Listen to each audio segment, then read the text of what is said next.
For today's vlog mga boss, ito naman ang ating gagawin. Magpapalit tayo ng kadena at magpapalit nga ng langis. Tignan nyo naman kasi yung kadena ng aking motor. Talagang palitin na nga at yung sprocket makikita nyo, grabe ang tulis na talaga. At nga pala nabangga ako nung nakaraan kaya naman ganyan ang nangyari sa aking adyasan ng kadena.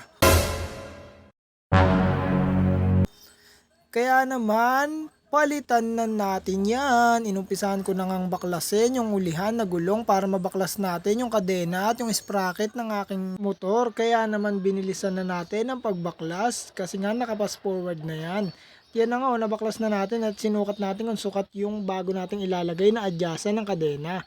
Pagbaklas nga natin ang gulong ay agad na nga natin pinakita yung gulong na ating gamit. Baka shipa yan. Never ako nabutasan dyan.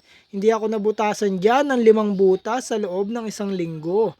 Yan na nga grabe naman talaga. Kaya binaklas na natin ang ating lumang kadena. Kaya naman baklasin na natin yan at itabi. Kasi nga naman pwede natin yan magamit sa pang-rescue natin kung sakali may maputulan o may mangailangan ng kadena. Kaya naman itabi lang natin yan. Ito nga ipapakita ko sa inyo yung aking sprocket. Grabe diba na papunta na siya sa north. Kaya naman natin na talaga siyang kailangang palitan. Parang ngipin na siya ng pirana. At ngayon nga, bago natin palitan yung ating kadena, ay kailangan muna nating mag-change oil para isahan na lang ang ating mga gagawin. At agad ko nang binaklas yung drain plug niya, tumulo na yung maduming langis. Kasi nga naman, ilang buwan tayo bago mag-change oil. 1 month kasi ako bago mag-change oil kaya naman na yan grabe ng itim ng langis ko, di ba? At ang gagamitin ko nga palang langis ay ang speed metal. Galing po pala yan sa Shipa Philippines. Baka Shipa yan. Ayan, 800 ml. Sakto lang po yan sa ating motor kasi 100cc lang naman yung motor natin. At yan, silyado pa po yan. Kaya ano pang hinihintay natin? Isalin na natin yan. Baka speed metal yan. Speed metal, baka naman.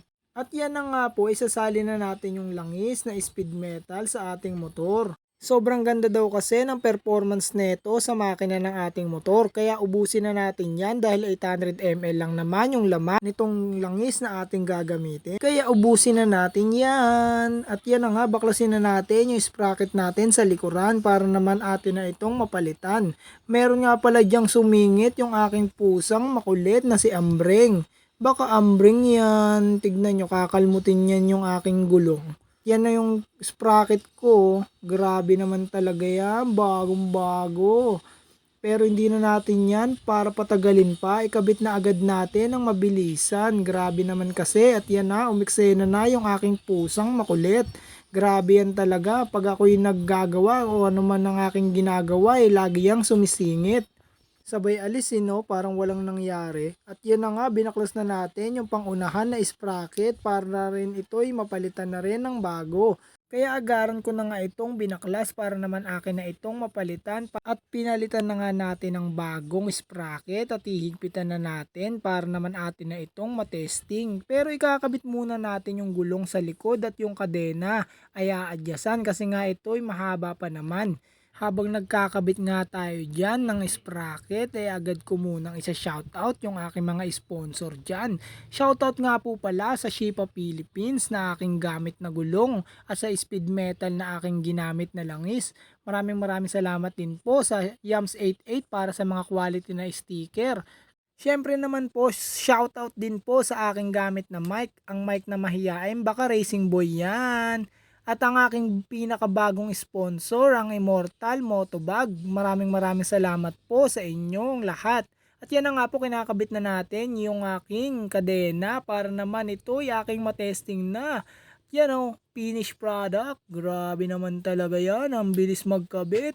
5 minuto pero sa original lagpas kalahating oras kong ginawa yan. Yan na nga, makikita na natin dyan. Ang galing. Testing na natin para naman matapos na agad itong video. Grabe kasi, umabot na ito ng halos 5 minuto. Kung nasayang ko yung inyong panonood, sana naman po mag-iwan din kayo ng like, comment, and share. Maraming salamat sa panonood. Baka Shipa yan. Bye-bye. Kring kring.